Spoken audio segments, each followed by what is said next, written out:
Halo brother, dimanapun kalian berada, semoga baik-baik saja, sehat dan banyak rezekinya. Kali ini kita akan membahas alur cerita dari sebuah film yang mengisahkan seorang putri tunggal yang berjuang mempelajari ilmu bela diri dari seorang pendekar sakti untuk membalaskan dendam kematian seluruh anggota keluarganya yang dihabisi oleh seorang pengkhianat. Tidak usah berlama-lama lagi, kita masuk ke alur ceritanya.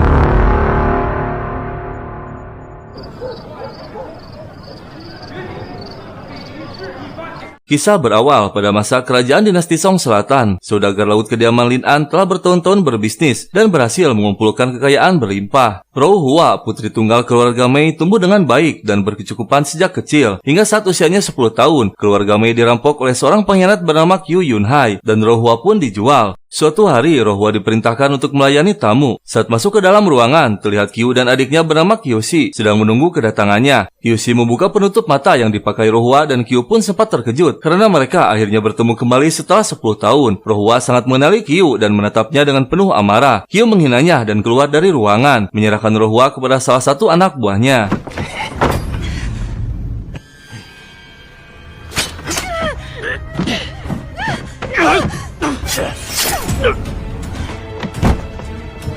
Setelah cukup lama, Qiu dan Qiuxi memeriksa ke dalam ruangan. Melihat anak buahnya tewas, Qiu memerintahkan Qiuxi untuk menangkap Rou Hua hidup-hidup. Liu Huokou.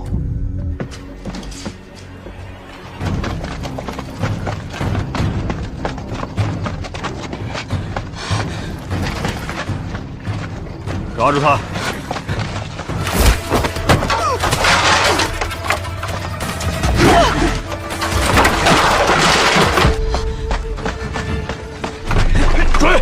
Dalam keadaan terluka, Rou Hua masih terus berusaha kabur hingga dia melihat pria tua yang mengendarai kuda. Qiuxi dan beberapa anak buahnya yang masih mengejar Rou Hua mulai kehilangan jejak. Mereka menghentikan pria tua dan bertanya ke arah mana Rou Hua pergi. Namun pria tua tersebut mengatakan bahwa dirinya tidak melihat siapapun. Dengan penuh kecurigaan, Qiuxi memeriksa keranjang besar yang dibawanya. Namun dia tak menemukan Rou Hua.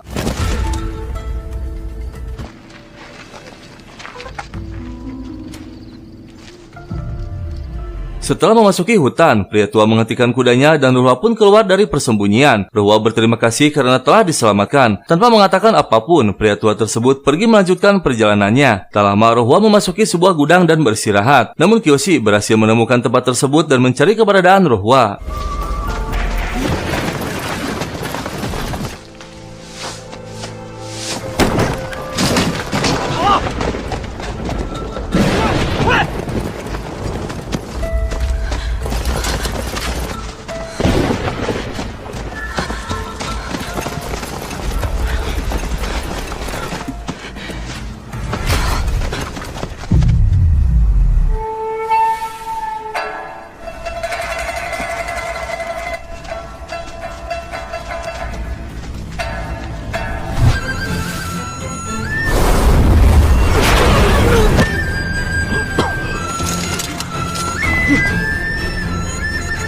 Melihat Qiuxi mundur ketakutan, Rou Hua memberi hormat kepada seorang pendekar bernama Huang Yaoxi. Rou Hua memohon agar dia diterima menjadi murid pendekar yang memiliki pulau bunga persik tersebut. Namun Huang malah mengajarkan Rou Hua 3 jurus dan memberinya aliran tenaga dalam lalu pergi begitu saja.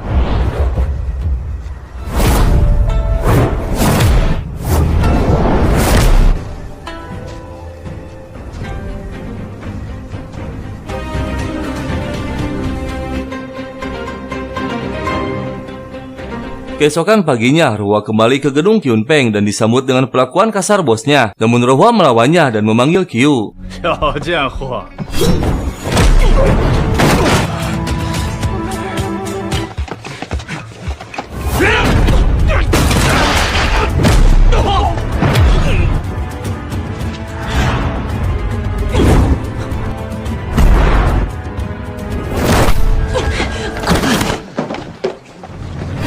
Rou Hua dipukuli dan disaksikan banyak orang. Qiu hanya menyaksikannya dari balkon. Dan tiba-tiba seorang wanita maju menghentikan aksi tersebut. Dia bernama Peng Heng, nyonya Pulau Bunga Persik, istri dari pendekar Huang. Qiuxi pun merasa tidak senang dan hendak menyerang Peng Heng. Namun tiba-tiba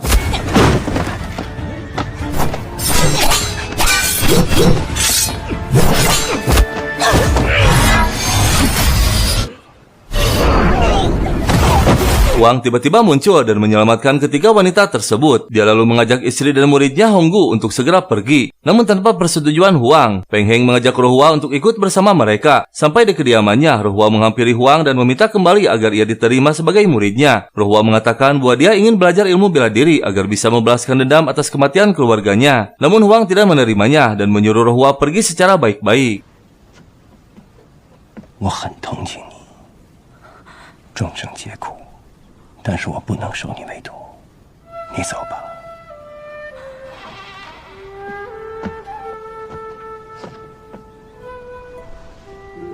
Sementara itu, Qiu berencana untuk menghabisi Huang karena Huang adalah salah satu dari 5 master terbaik agar dia bisa menjadi terkenal. Meskipun Qiu tidak meragukan kemampuan Huang, namun setelah Kyoshi melihat Huang muntah darah, menandakan kondisinya sedang lemah sehingga mereka bisa dengan mudah mengalahkannya. 小四，哎，杀了他！ Di tempat lain, roh Hua tidak menyerah dan berlutut di luar kediaman Huang agar diterima sebagai muridnya. Karena kelelahan, roh Hua pun jatuh pingsan. Setelah beberapa saat, roh Hua dibawa masuk dan Huang pun memberinya energi spiritual. Dan tanpa mereka ketahui, Qiu dan pasukannya telah menyusup ke kediaman mereka.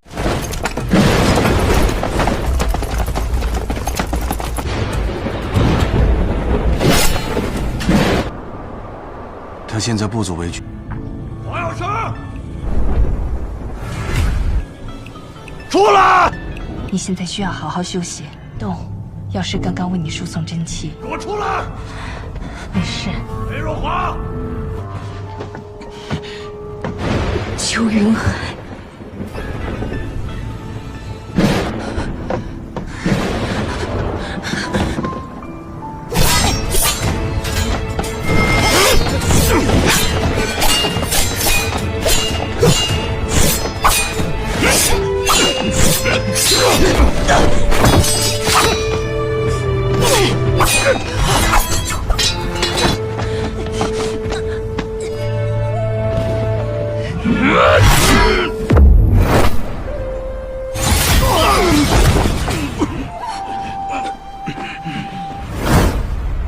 去码头等我。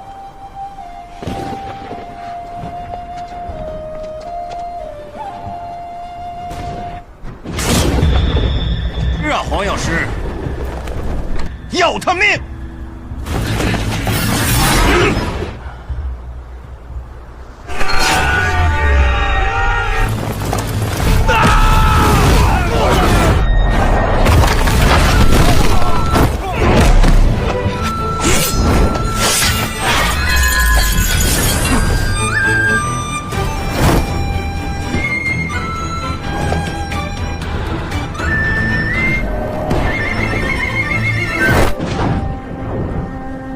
Roh Hua yang masih lemah dibawa oleh Peng Heng ke sebuah tempat. Saat Huang tiba, Peng Heng mengatakan bahwa Ruwa harus dibawa ke Pulau Bunga Persik untuk diobati dan membujuk Huang agar menerimanya sebagai murid. Dan singkat cerita, mereka pun tiba di Pulau Bunga Persik. Roh Hua berkenalan dan disambut dengan baik oleh semua murid Huang. Tak lama Huang pun datang dan mengubah nama Roh Hua menjadi Xiao Peng, berharap agar Roh Hua bisa memulai kembali hidupnya dari awal dan melepaskan obsesi masa lalunya.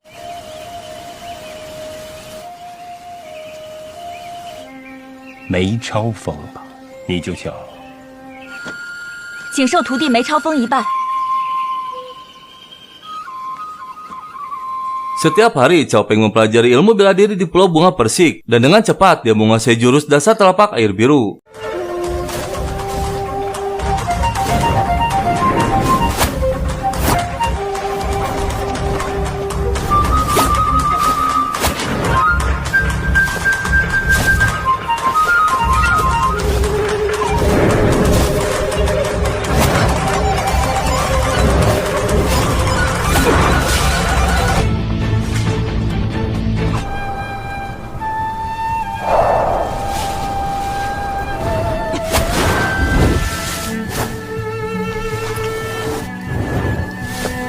师妹天资聪慧，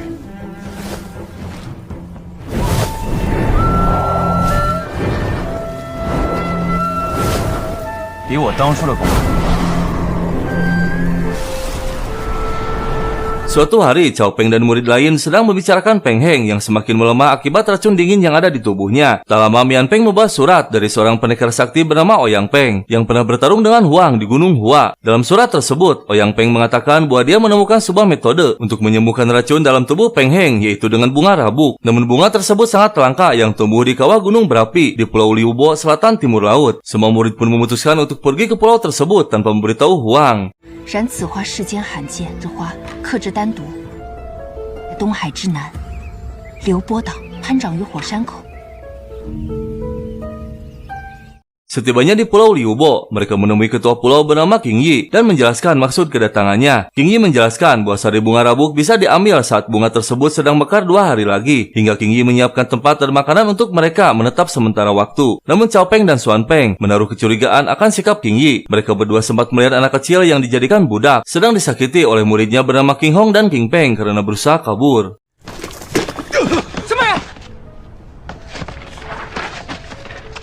好意思吗？2个大的欺负1个小的。你是何人？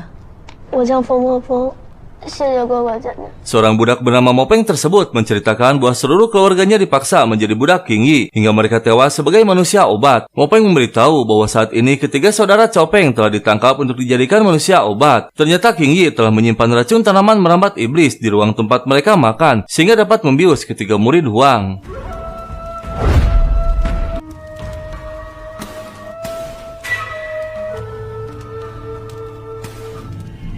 欢迎来到我的药炉，薛青衣，放我们出去！下毒于无形，被世人封为鬼医，我师傅才不屑用。不错，总得付出才对。想要什么？我正在研制七情散，这药有7749味名的毒术，便是心术也会被我控制心神。即便是最厉害的高手，有资格成为我的药人。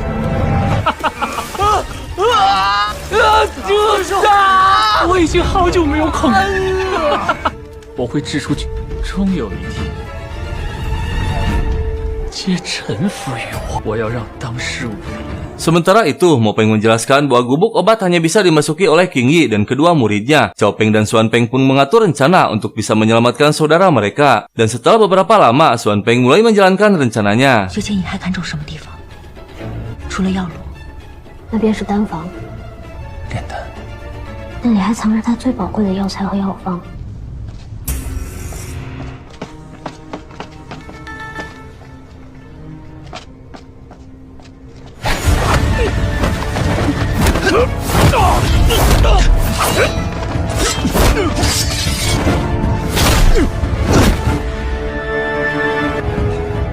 带他去见师傅。定是丹毒爆了，师傅，是丹房出事了。先带进去，看管好这里。是。进去。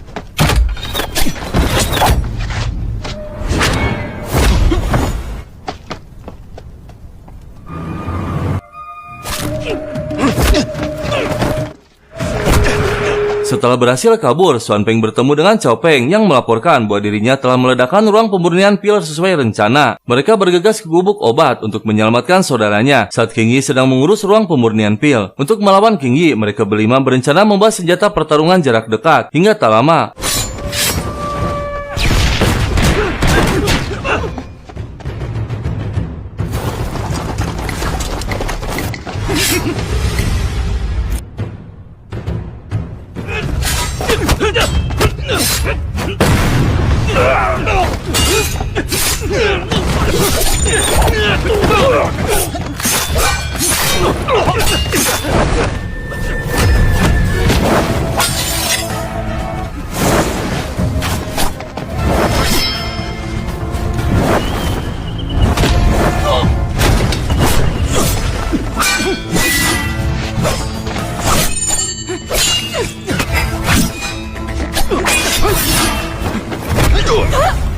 melihat kedua muridnya mulai tumbang, King Yi meniupkan peluit untuk mengendalikan pikiran dan menjadikan kekuatan mereka meningkat drastis.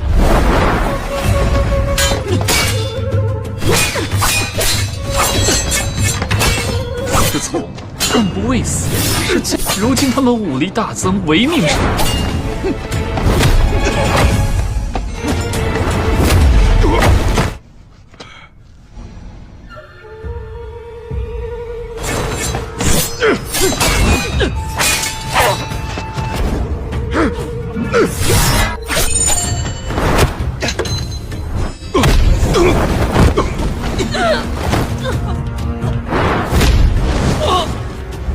奇一跑，幸好我们都没事。必须要赶快拿到火龙花，火龙花花期将至，我们得赶快去找薛青怡。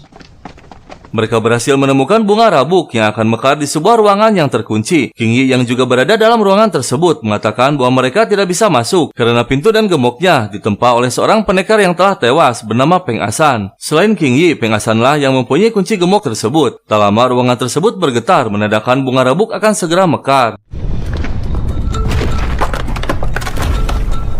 这火绒花每隔19年再开一次。 放弃火绒花，立刻离开，要么就留在这儿等死。弟弟的容颜马上就要喷发，现在只有这门内是安全的。这把锁我能开，给我的。我爷爷就是冯阿三，灭口就偷偷重置了一把给我。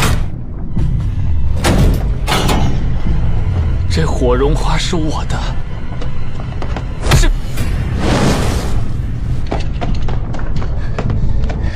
我替你们报仇了，爹娘、爷爷。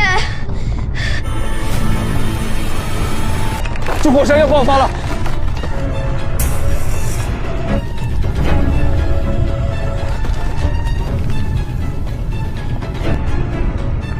给我。给。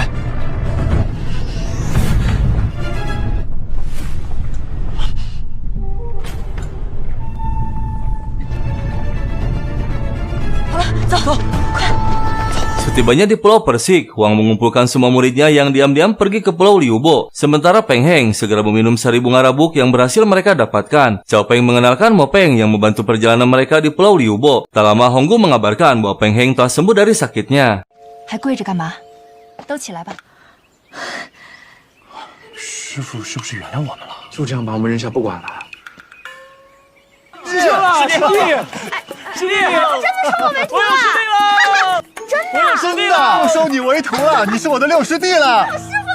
Keesokan harinya, Huang mengabarkan pada semua murid bahwa dia dan Peng Heng akan pergi sementara waktu. Namun tiba-tiba, Cao Peng mengatakan bahwa dirinya juga ingin meninggalkan pulau untuk menimba pengalaman di dunia persilatan. Keinginan Cao Peng didukung oleh murid lain yang meminta Huang mengajak mereka semua pergi untuk berkelana, sekaligus menjaga Huang dan Peng Heng. Namun Huang tak mengizinkannya. Di dalam kamarnya, Cao Peng melihat giok peninggalan orang tuanya dan teringat kembali kejadian tragis yang menimpa keluarganya.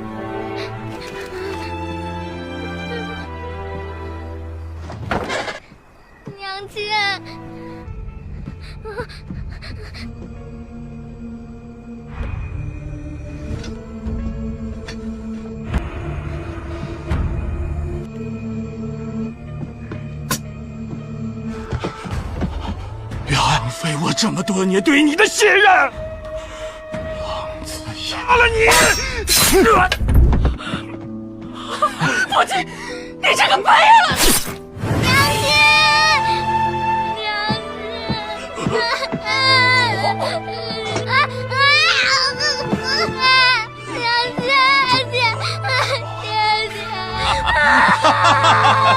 Cao Peng memutuskan untuk nekat pergi meskipun Huang melarangnya. Tak lama Xuan Peng mengetuk kamar Cao Peng dan mengatakan bahwa dia akan menemaninya pergi untuk membalaskan dendam kematian keluarganya. Setibanya di Paviliun Kyun Peng, Cao Peng mendapati seorang wanita yang disakiti oleh mantan majikannya. Dia pun segera menolong wanita tersebut.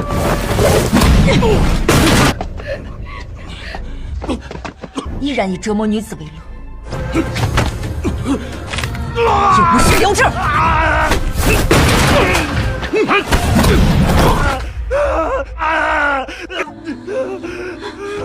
Cao Peng menanyakan keberadaan Qiu yang kabarnya kini telah menjadi ketua Wisma Gunung Yunhai yang berlokasi tak jauh dari kota. Mendengar hal tersebut, Cao Peng segera menuju lokasi tanpa memberitahu Xuan Peng.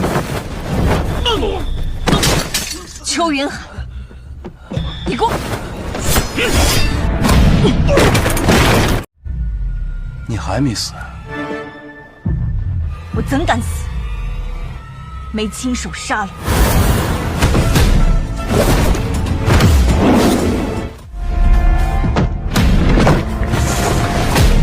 娘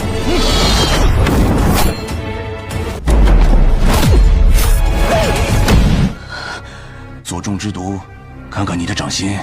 Dengan kelicikannya, Qiu meracuni Cao Peng yang kini tak berdaya karena meridian dalam tubuhnya telah putus. Cao Peng akan semakin keracunan jika dia menggunakan tenaga dalamnya. 卑鄙小人！中毒越深，死得越快。混江湖嘛，这点经验都没有。你是个废人，你就像是一个可怜虫，我一脚就能踩死你。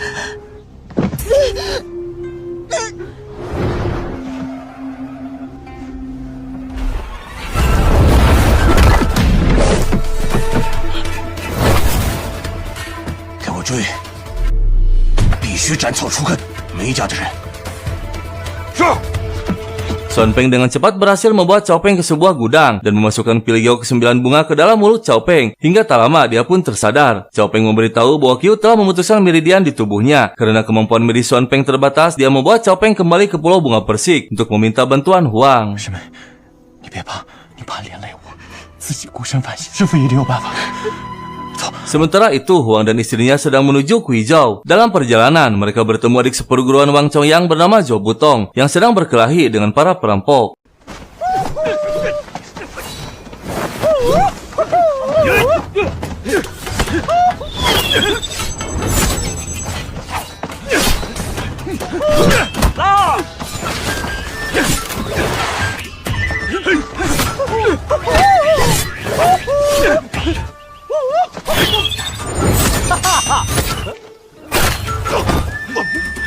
来，黄老邪，谁让你出手的？